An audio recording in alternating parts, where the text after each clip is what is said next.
Hey, what's good, family? You know who it is, Dr. Jerry W here for another live session. And today,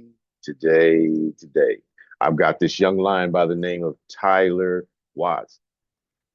He's a R&B dynamo, nay, should I say a crooner at his young age, beginning at the tender age of 3 years old. He's a powerhouse vocalist and performer whose smooth tone and stage presence has set him well on his way.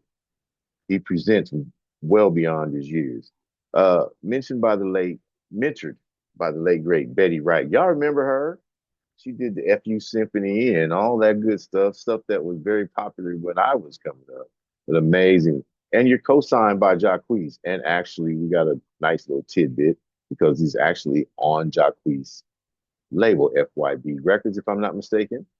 And yeah, your new single has like Prettiest Girl is named. The Joker has over 2 million streams and it's got a Queesh remix. So really great backstory as to how he met Jacquees. We're gonna get into it from don't be scared to say hi. I think this is the important takeaway we're gonna have at the end of this. Don't be scared to say hi. Young Lion stepped up, says, hey, nice to meet you. I sing. Oh yeah, show me.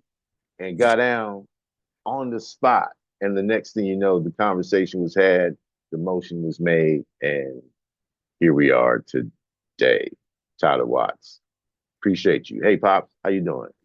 Doing all right. Can't complain. How about yourself? I'm amazing, Mr. Watts. I'm amazing. All right. So I always like to get a reflective. Now, Darnell did warn me when I asked this question that we might not have a great procession, but I think you're wise beyond your years. So I'm gonna ask it anyway. From the inside looking out in a reflective moment, tell me about Tyler Watts, the performer and the young man. Well, Tyler Watts, honestly, he's a really cool or really laid back person. You know, I have moments where I stay to myself and, I can be myself, but it comes to certain times, like especially when I step on that stage, it's like I flip a switch. So it's like inside Tyler and reserve Tyler that can be no more. You know what I'm saying? Mhm. I gotta get on the stage and I gotta make sure I entertain the crowd and do what I need to do and make sure I give a great performance. So it's kind of like two different people, honestly. Like I get on the stage and I'm like, okay, I can't be reserved Tyler right now. I Right. gotta be jump out there, Tyler. I gotta be aggressive. I gotta be aggressive, Tyler. Like, I gotta make sure I do what I gotta do to make sure these people are entertained and they're pleased. Okay. Yeah, I had got the word that you're the laid back kid in school who's the ghost that everybody knows. Yeah, he just keeps to himself and minds his own business, stays out the way. Um, Amazing thing. So you started singing at just 3 years old. What do you Yes. remember most about those early moments that made you fall in love with music? I say what I remember most is probably just running around the house just singing Michael Jackson songs, singing Chris Brown Okay. songs. Like I always knew I had a passion for music. Like it was something that I just always loved doing. And then I funny story, I recorded a video for my grandma's birthday party because I wanted to sing for her, but it's crazy because back then I was a little nervous, I was a little shy, I didn't want to get on stage and sing. So I had to record a video and they was gonna play it on the projector. But funny thing is, when we got to the place, the projector wasn't working. Mm, So we was like, I'm like, dang, like, what am I gonna do? Like, I recorded this video and I'm like, you know what? Forget it, man. I might as well just get on stage and just sing. Like, the projector's not working. There's nothing else we could do. right, right, right. On the stage, I sung. Everybody fell in love with it. My grandma, she was happy with it. I sung to her, and everybody was like, "Oh wow, he can really sing!" Like, and then from that point on, I was like, man, it felt good. Like it felt like something that I was supposed to do. Like kind of like God set that up. You know what I'm saying? Like it felt good, man. That's probably the most memorable moment, like as singing as a small child. So that sounds like a benchmark moment. You're like, yeah, this is me right here. So it sounds like music grabbed you. It's not like you had much of a choice. That It was just there. So yeah, you belong to me. I love that story. That's dope. Now, for those of us in my age group, Betty Wright was an icon, a she threw open gates, you know what I mean, behind the scenes and on stage. And you were mentored by her, and she played a huge role in your development. Um,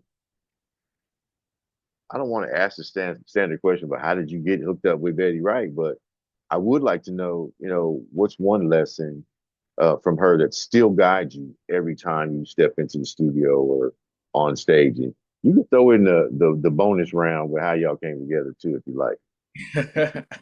Nah, but so how I started working with her was basically my dad, he had connections to, he basically set that up for me. He had connections with Betty Wright. So we basically asked if I could start taking vocal lessons with her.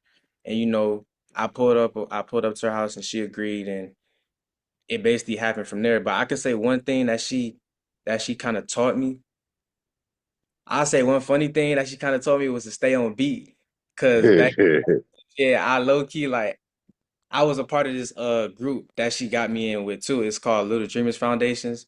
And basically we would do like the little steps. It was a singing group. And we would do a little steps. I would kind of be off beat a little bit. She's like, boy, make sure you stay on beat. You know, that's one thing that she told me. But another thing she told me was to always, stay focused, stay um dedicated. Don't go off track. Don't be out here doing these crazy things. Don't be doing nothing stupid. Just make sure you stay innocent and stay motivated, man. There you go. So, you can't make them kind of confessions and not somebody like me say something back. So you mean in the choir when everybody else is going this way, you might be a little late. I was a little late.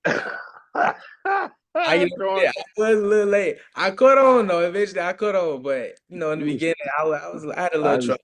bro, I don't feel bad. I still can't do it. I still can't do it. I'm like, put me in the bass section. I need my own row. I need to be I need to be the stanchion in the middle of the choir in the back that ain't moving.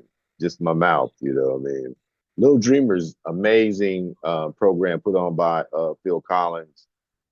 Yes. I'm gonna get to that, but I would like first to know, you know, uh, growing up in Miami, how's the city's energy and culture shaped your sound as an R&B artist? Because it's unique. The jits out there in Florida, the whole vibe is different. My family is historically from Tampa, so I kind of have the feeling a little bit. But I'd like to see it from your perspective. How did it shape your sound and stuff?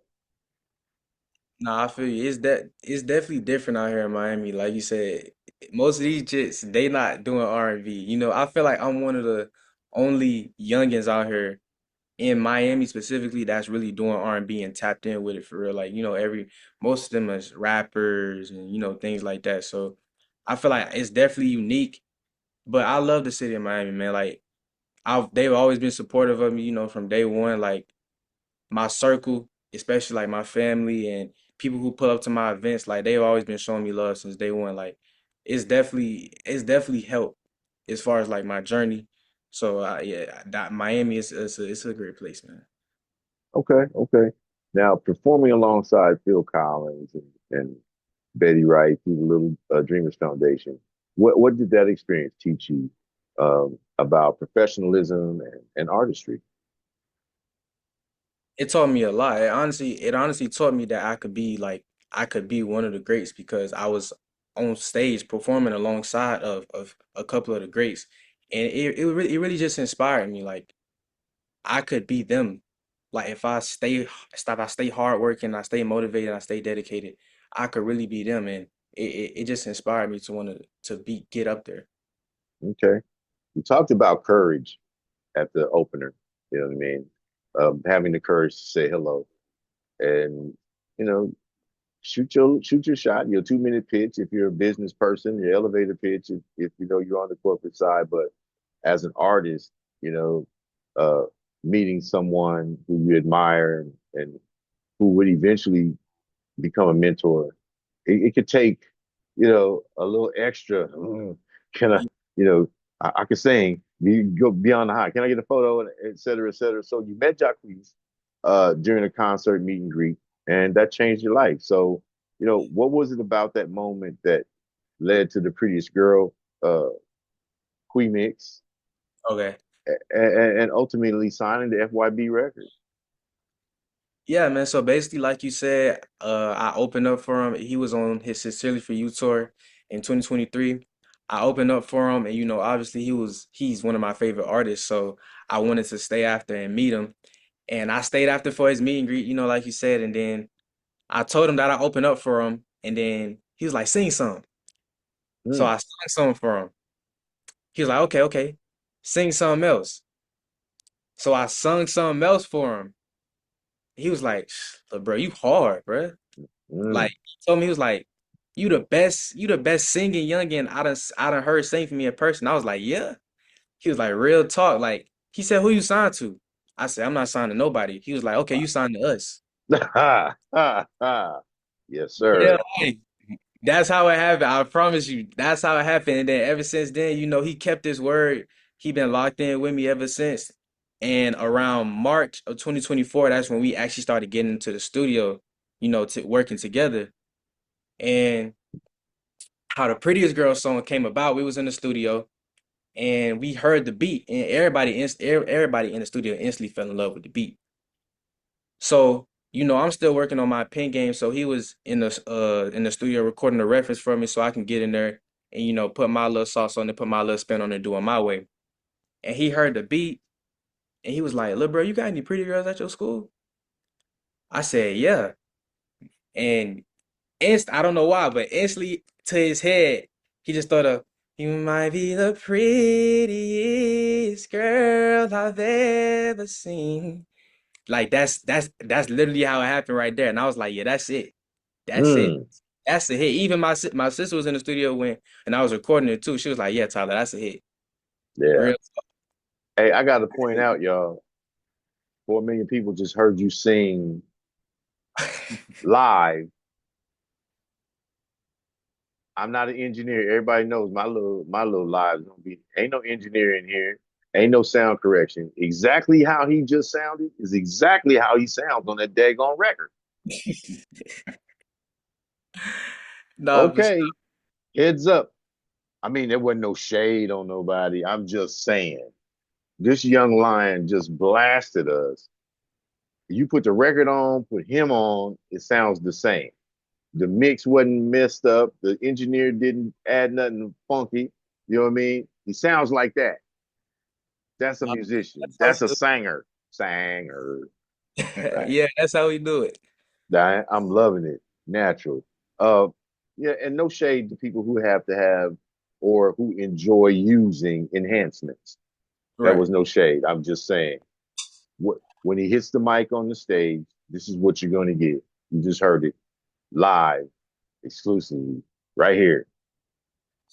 I appreciate you. Thank me, lady. Now look, this single has over 2 million streams. When did you realize that it was resonating with listeners, beyond your core fan base? Because this goes the Jacob's ladder of multi-generationalism. You know what I mean? Right. Honestly, the moment when I started realizing it was resonating with people is when I saw the TikTok videos. Cause honestly, I didn't really know what it was doing on TikTok until I checked the sound. Like how when you go on TikTok and you could check sounds and how many videos Mm. made to it. So at the time, I had checked it and I think it was like 7,000, 8,000 videos that was made to it. And I was like, whoa, Wow. Yeah. like that's crazy. Like I didn't realize like that many people was using the song on TikTok and posting to it. So that's really the moment I started realizing I'm like, yeah, people is listening to the song and it's resonating with people. Mhm. So, from then on, it started going up and up and up and up. And right now, I think it's at almost 400,000 videos. Like, that's crazy. Wow. Commanding that space. I watch it. I don't make music. Can't carry a tune in a bucket if you had both hands on it. And I just listen and I look, and of course, I do interview clips and put them on TikTok, and when I have the opportunity, if the artist has their music out, I can attach it to the interview clip, and I go, man, there's a bigger impact on this platform for artists just by doing the clips. And if you think about it, and Mr. Watts, you will probably know this, but when you do the commercial clips on the radio, when you're pushing the song and all that stuff, it's that clip that wins you over. You know, you know, never Facts. mind on the business model, you're also getting an extra spin because you're running your own commercials on there. You know what I mean? But it's the clip. Either you get them within that first 60 or you don't. And so I really love the way it's laid out, the thought process and the mind mapping that's gone into presenting it. And that is a massive indicator now, um, as to whether people are going to pay attention to you. You know what I mean? The algorithm instead of the talent, it's the algorithm. You just happen to have both. You know what I mean? And a great personality and star quality. Your presentation is dynamic on screen. Even sitting still, you exude power, young lion. I just want you to know that. So Yeah. in your calm is the more powerful. I love it. So you've performed massive events like, the Jazz Gardens and the Super Bowl Fan Fest. Uh, how do you prepare mentally and vocally to command like big stages like that, knowing that there's difference in the club and outdoor, indoor stuff? How do you work yourself through this and prepare? Well, vocally, I have my warm-ups that I do. I have warm-ups that I do before every single performance. They're catered specifically to my voice. I work with a vocal coach, so I have warm-ups that's catered specifically to my voice. But as far as mentally, honestly, I listen to music. I like to Mm, get in that mode and well, mainly R&B. I listen to music just to make sure I'm in that mode, make sure I'm focused, make sure I know that I have a goal, and by the end of this performance, make sure I have reached that goal. And mm, I have rehearsals and things like that too that get me prepared for shows. But as far as mentally, I just got to make sure I stay focused. okay. So, here me, like I said, not only I don't make music, but public speaking and public performing in different venues. How, is there a technique that you use to modulate between the different venues that you're going to be in and know how much power to project? You said you have rehearsals. Is that like a consideration so you don't blow out your voice? And I hear some of the struggles that singers have with the voice, and but you have had a vocal coach since you were three. That's the best in the world. Right. So I guess it was a technical question for people like me who just curious and like, dang, well, how do you prepare to, if you're in the freaking Boston Garden, the Madison Square Garden, open up 70,000 people versus, you're going to arm 10,000 people and kind of an indoor arena.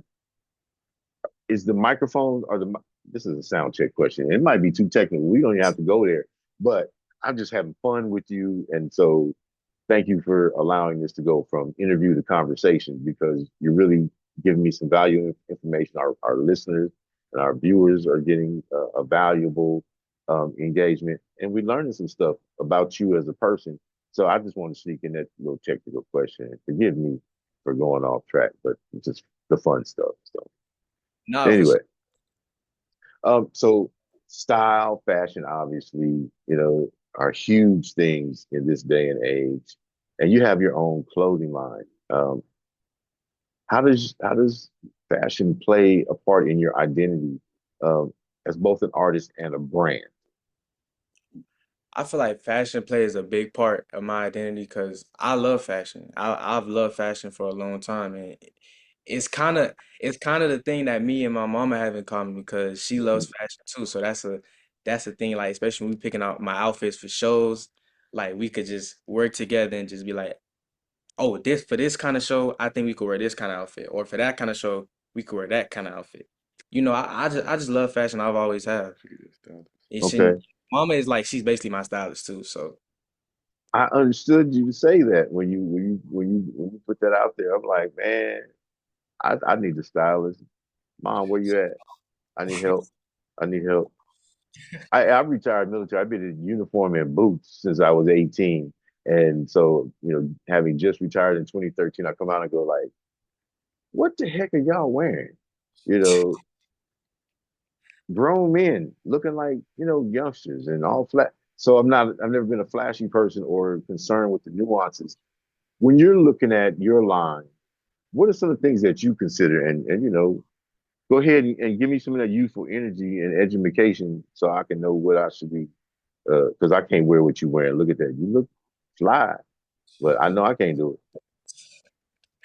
No, for sure. I mean, it's definitely we definitely in a different time of fashion. Like where the youngins they wearing like the oversized shirts and they wearing the stuff with the well like I got on they wearing the stuff with the rhinestones on it and it's kind of like just blinged out. It's really a blinged out era right now. Like everywhere it. you Okay. look, especially when you go to events, like people are having rhinestones all over the place on their outfits. So it's definitely a different time, but I feel like my clothing brand is a little different because it kind of just represents me, like and what I have going on. Like I got hoodies and shirts and hats.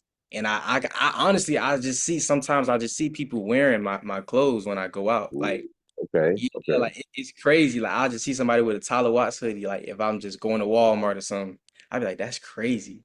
Mm. Going right here. Is that one of the more fun parts for you is getting the acknowledgement of your creativity? Not only people, coming to the concerts and buying the music, but just out of the blue, somebody pops out with one of your designs, and you're like, wow, like seeing yourself on the radio face on Sirius XM for the first time or something, like, yeah, I'm on the radio, and wow, they really like my creations. Does that give you inspiration and strength and motivation to come up with something wilder or pay more attention? And how in the world do you do it? How do you pay attention to both? It takes a lot of time. I mean, it takes me 10 minutes to draw a stick figure in person. So I can only imagine the layout on the fashion and whatnot, what you're going through. Yeah, I mean, I have people that work with me, but it's definitely motivating to see my work being appreciated. It's a motivator for me, and I feel like it goes to show like your work when it's appreciated, it's just on a whole different level. It's like, oh yeah, people like my work is resonating with people, you know? Yes. Yeah. Sure. Yeah. I like it. I haven't watched the fashion part so much, but I pay attention to the music and how it's accepted across generational lines. You know what I mean? And when Miss Johnson with the fruit hat in the front pew at the Baptist church said, "Listen to that boy sing. That boy can sing. Who is that?" I'm like, "Yo, that's this young lion named Tyler Watts. I wanted to just get what you thought. Well, he's a real singer. Validation from that era, down to, all the young ladies in the hallway walking down and they were a little shy to join you. You had to motion them in. Come on, like join in and sing, but for Yeah. them to know all of that and the enthusiasm, not just for being on camera, but you could tell in their voices they really loved what they were singing. And that's the win. You know what I mean? Um, Going through this process, obviously, strong family unit, mother, father is there by your left side, and you're being mentored by Jacquees, not just on the musicality, but the business side and the new age business portion. Um, Having been mentored yourself, do you see yourself mentoring the next generation one day, or what kind of example are you hoping to set as a creative and as a young, aware man coming up? Yes, I definitely do. I definitely feel like as if I could be a mentor to the next generation. I feel like everything just gets passed down. Like so, like for example, like the things that Jacquees is doing for me, hopefully I can do that for someone else one day. Like one of the new youngest coming up when I reach that status. I definitely want to start my own label one day too, Okay, okay. just to be in that CEO mindset. Hey, you know, the CEO mindset, I understand the positioning and the title seems to be important, but I would like to just put out there and not to, say anything against anything you may have been taught by anybody else. It's not the fame or the title, it's the power that's put into it that makes the title even mean anything. The ability to move people and make them do what you need to get done. is what makes an exceptional CEO. It's like being an NCO in the military. How do I move my troops and move the team to get this mission accomplished? And you've got a beautiful mission, and that's bringing amazing music and contributing to the fabric of music across the board. So, I, I, I love what you're doing. I love that you've got the strong family ties. You know, Mr. Watts, I was I'm a father of six, grandfather of 15. I have to ask you this question. All the running around you do and getting and hauling and toting and moving around, when he did his first public appearance, was "Hi, Mom" the first thing he said? You know that's automatic. That's automatic. That's automatic. That's automatic. you know, I'm like, boy, for 15 years, I've been running you around and toting bags and buying this and we get on national TV on ESPN. The first thing you say is, "Hi, Mom." Well, you're standing here. No, no, I'm right here.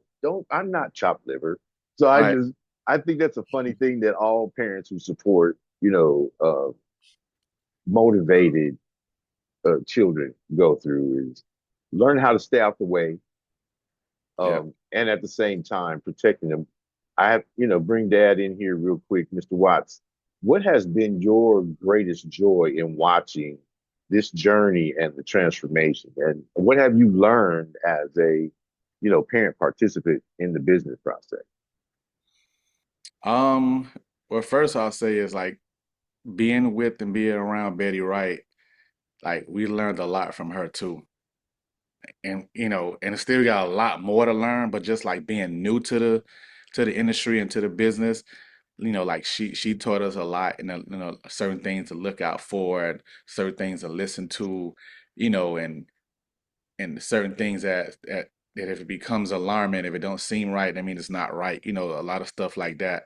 And we definitely appreciate it. And unfortunately she passed away because she said to us before she passed away that she gonna make sure she see Ty throughout his entire journey and Mm, make sure nobody mistreats him or that kind of stuff because she knows the ins and outs of the business and how it goes, whatever. But unfortunately she passed away. But up until then, it was a lot of things she shared with us, a lot of gems she gave us that, instilled in us and we remember, and then it kind of like we took that along the way and kept moving forward. So there's certain things we knew to just stay away from.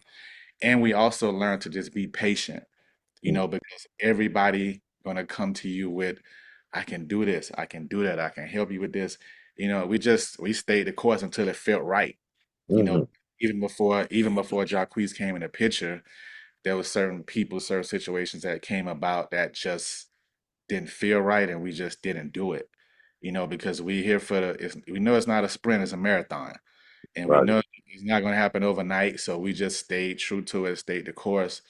And when that situation came about, it was I felt like it was God's timing because the way that Tyler like really looked up to Jacquees as a as a person, as a singer, it just came back full circle. Honestly, it's really a funny story. Like probably wouldn't believe it. We just tell like, all the things he's done like pertaining to Jacquees before it happened. It's just like funny that he actually ended up signing with him and being with him and being we're like family now. Mm, To see him live out his dreams for me, like that's all you want to see as a parent, and to do something that he loved to do. Because me, I was a sports guy. okay. I played Division 1 basketball. I was into sports. I did track, state champion, one of the top players in the state of Florida. And I came up. So of course, my thing was to get him involved in sports. And I had him involved in sports, but I also knew as a parent, I'm never going to force it. And he was doing sports and music, and one just took off further than the other, and I got behind that. I didn't Mm, ignore it. I didn't ignore it because I wasn't music and say, nah, forget that. I'm making him do this. I'm making him do this. When I saw that's what he was excelling in, okay, I got behind it. I took it a lot more serious and I just pushed it. And for me, it's just very, satisfying to sit back and watch your kid, do what he always wanted to do, and he's getting a great opportunity, and he's in position to actually do what he dreamed of doing. I can't mm, even. there's no words that can explain it, Yeah, and I'm very thankful and it's man, I can't put it into words. It's a great feeling. It's a I great understand. Yeah, I understand. We've done all the best we can as parents, but they have to execute. They have to put the work clothes on their dreams, go to the work site, and build that house. facts. So, and for us to see them applying the skills, soft skills, the work ethic skills and integrity skills that we, tried to instill in them, have instilled in them, and to see them execute it and paint that Matisse, that Basquiat on that blank canvas right in front of our face, that is an amazing feeling Yes. just Yeah. as a parent. So commonality with you, Mr. Watts. Tyler, with the momentum behind your music and brand, what's next for Tyler Watts? What kind of legacy do you want to leave in R&B? I already know my thoughts and my confidence in you from the outside looking in, not even being a part of the team, but just looking at this overview, watching the results, seeing obviously that you're coachable and able to retain and maintain uh, relationships with people who can actually change your life and know the business, Right. is in this day and age of just automatic rebellion at age 18. Congratulations, first of all, on being black and making 18 in the United States. All right. According Absolutely. to the statistics, right? Absolutely. Uh, you know,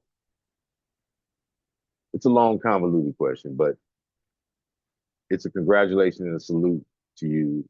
It is grateful for you being who you are. It's grateful for you listening to your parents, listening to those around you. And with this momentum, what's next, and where do you see it going on? Well, first, thank you, man. The kind of legacy I want to leave, I want to be labeled as one of the greats. Honestly, I want to go on tour. I want to go headline my own tour one day. I want to win a few Grammys. I just want to keep putting that work in and really resonate with everybody, not just the kids or not just the adults or not just the boys, not just the girls. Like I want to make sure I have my persona is resonated with everyone, not just a specific group. And that's basically a legacy I want to leave. I want to be labeled as one of the greats. If you're not going to be the greatest, why even bother to do it, right? You know what I Fact. mean? And I take it you're not saying that in a braggadocious way. You just love it. It appears to me that you love the craft, you love music, the legacy of the people who have had their hands on your career and helped you mold the artist that is Tyler Watts. And, as a collateral benefit, the young man that is Tyler Watts. Strong hands, strong, watchful hands, from Betty Wright to Phil Collins to your parents and Jacquees, you know what I mean? Who, as a youngster himself coming into the business, I'm sure got some surprises and some life-changing revelations, and especially when it comes to doing the business part of the music Yeah. business, you know, being able to maintain a pure heart and the love for the craft uh, as a focus seems to be the secret to success for everyone from Eddie Levert down to Jacquees. It's loving the craft and respecting the craft that makes you win. And then your audience loves the authenticity. They can feel it, when you're delivering from your soul. Look, y'all could ramble on with you all day, and I'm really enjoying the conversation. Is there anything that you wanted to cover that I may have neglected? You covered a lot of the things. I just want to make sure everybody knows that my EP is dropping this Friday. Youngin Part 2, October 31st. Stay tuned for that. Prettiest Girl, the original and remix is doing amazing. Fall in Love, that's also one of my new singles that's out there. It's doing well too. Um, yeah, man, I want everybody to just tap in with me and my journey, man. Okay, okay. Let's go ahead and do the usual and give out the social medias then. Facts. Y'all can follow me on Instagram at the real Tyler Watts, and also my name is Tyler Watts on all major streaming platforms. So Apple Music, Spotify, all that. Y'all check your boy out. You know who it is. You know what we do. We have live sessions, great conversations. You've honored me, both of you, Mr. Watts, young Tyler Watts. You've honored me by making this a conversation. And I appreciate your time, patience with my shenanigans and my old man moments at the top of the segment. We got it together. And I really look forward to supporting you and helping to tell more of your story. So until next time, man. Till next time. Appreciate you for having me. Appreciate you. All right.